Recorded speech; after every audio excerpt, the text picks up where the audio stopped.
wanted to share a few things that we try to do in EMDR as far as accessing different parts of the brain. So we have kind of our rational brain that does a lot of thinking, of course, analyzing.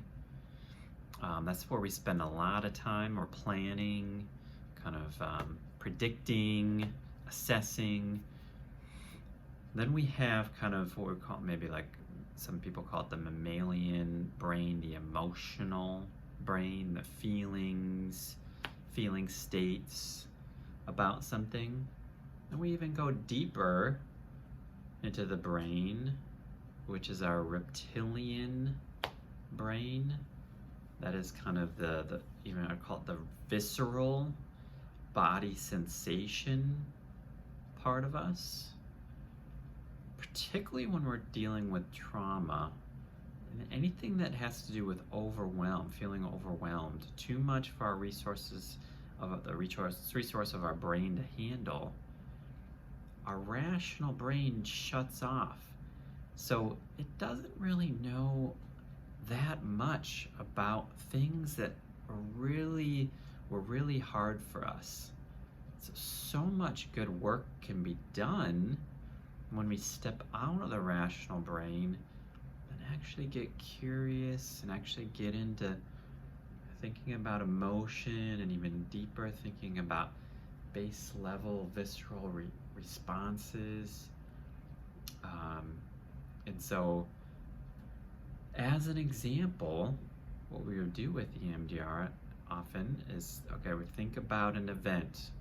Often people, when they think about like something from their past that's maybe traumatic, they'd want to run through all the details perfectly of that traumatic event and almost chronologically try to get it all right. What we're doing there, we're just in our rational brain, just almost reliving it, just controlling everything about it. What we need to do is take a step back, just as we think about that experience, to imagine, just to notice what feelings are coming up right now. Just to notice fear, anxiety, sadness, whatever comes up. Now we're actually getting in touch a little bit more with that experience. Going, of course, a step further, getting into our body, just into actually what is there a sense that we want to do, or visceral response.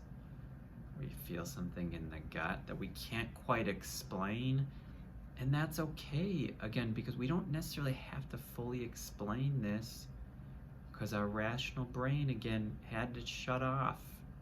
It wasn't able to hang around and understand that experience at that time.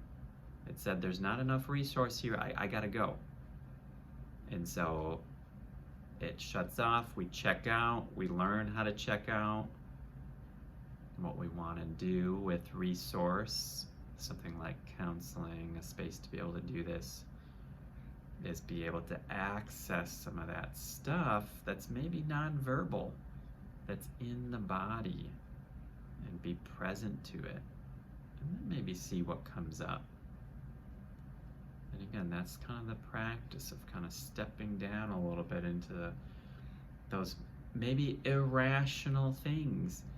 But one of the cool things is you don't have to be rational to get better.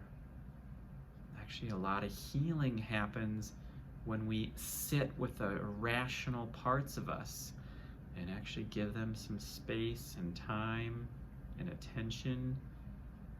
That actually helps move things and actually maybe create some coherence, bringing all of these different things together, all the different parts of our brain.